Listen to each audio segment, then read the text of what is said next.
Halo semuanya, apa kabar? Kali ini, mari kita sama-sama mengkilas latar belakang singkat dari Gosho atau surat dari Nichiren Daishonin yang berjudul Perihal Menegur Pemfitnahan Dharma dan Penghapusan Dosa. Nichiren Daishonin menulis surat ini di Pulau Sado pada tahun 1273 dan ditujukan kepada seorang murid setianya yang bernama Shijo Kingo. Meskipun Daishonin telah dijatuhkan hukuman pengasingan oleh penguasa Jepang saat itu yang membuatnya menjadi diasingkan ke Pulau Sado dalam kondisi yang sangat ekstrim, Daishonin justru mengatakan bahwa beliau merasakan kegembiraan yang sangat besar.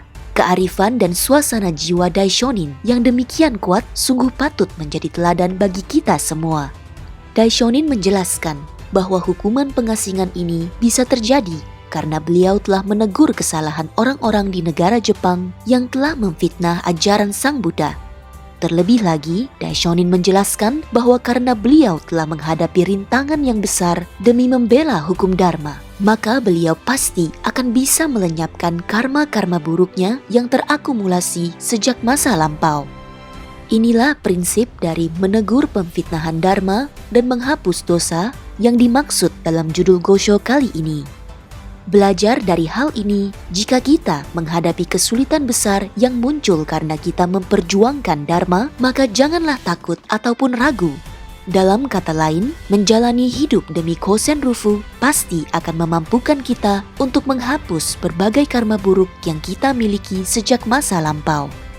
Dalam Gosho ini, Daishonin menerangkan bahwa ketika Sang Buddha Sakyamuni membabarkan tentang Sutra Bunga Teratai, Sang Buddha menyebarkan 5 aksara, yakni Myoho Renge-kyo, inti dari ajaran Sutra Bunga Teratai yang akan memampukan umat manusia untuk mencapai kesadaran Buddha. Lalu, tanggung jawab untuk menyebarkan Myoho Renge-kyo ini hanya diberikan kepada para bodhisattva dari bumi, dan penyebarannya pun hanya akan dilaksanakan pada masa akhir Dharma, yaitu masa kita hidup sekarang ini. Dalam Sutra Bunga Teratai terdapat satu bab yang menjelaskan tentang sosok bodhisattva yang bernama tidak pernah meremehkan atau bodhisattva Sadapaributta. Dalam sutra, diceritakan bahwa bodhisattva tidak pernah meremehkan ini mengalami berbagai penganiayaan karena upayanya untuk menyebarkan kebenaran Dharma. Dalam hal yang sama, Daishonin pada masa akhir Dharma ini juga telah mengalami berbagai penganiayaan karena telah menjalankan seluruh hidupnya untuk menyebarkan kebenaran Dharma. Jika kita melihat dengan apa yang dibabarkan dalam sutra, maka jelas bahwa Daishonin adalah seorang pelaksana Sutra Bunga Teratai pada masa akhir Dharma. Keberadaan beliau adalah sesuai dengan yang dikatakan dalam sutra. Walaupun bisa kita pelajari bahwa jalan hidup, upaya dan keberadaan Daishonin adalah sesuai dengan sutra, namun Daishonin mengungkapkan bahwa beliau mengkhawatirkan para muridnya, terutama para murid perempuan, karena semuanya juga mengalami berbagai penganiayaan.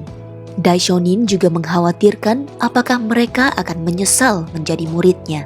Namun, sejarah telah membuktikan bahwa para murid Daishonin justru bersatu hati dengan gurunya.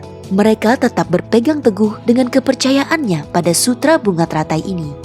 Sejak dulu pun, hubungan antara guru dan murid dalam Dharma sungguh sangat penting, termasuk bagi kita yang hidup di era modern saat ini. Sesuai dengan kutipan yang kita pelajari dalam surat ini, Daishonin juga mengajarkan kepada kita tentang kekuatan doa. Berdoalah sungguh-sungguh, seolah ingin menyalakan api dari kayu basah, atau mendapatkan air dari tanah yang gersang. Jika kita sungguh-sungguh menjalankan hidup demi Dharma, maka tidak peduli betapapun kacaunya zaman, atau seberat apapun rintangan yang kita hadapi, janganlah takut. Doa kita yang kuat pasti akan tercapai. Dalam konteks ini, Daishonin berdoa dengan sedemikian kuat supaya seluruh muridnya akan selalu dilindungi oleh dewa-dewi alam semesta. Betapa gembiranya kita memiliki seorang guru yang begitu welas asih hatinya. Di bagian akhir surat ini, Daishonin memuji Shijo Kingo yang telah berbakti kepada mendiang ibunya dan menjelaskan bahwa perilaku berbakti seperti itu tidak akan pernah gagal untuk dihargai. Terakhir, Daishonin juga mengucapkan terima kasih yang mendalam kepada Shijo Kingo dan keluarganya yang sumbangannya telah membantu Daishonin dan rekan-rekannya untuk bertahan hidup dalam kondisi keras pengasingan di Pulau Sado. Demikian latar belakang singkat tentang Gosho kali ini yang berjudul Perihal Menegur Pemfitnahan Dharma dan Penghapusan Dosa. Terima kasih banyak semuanya.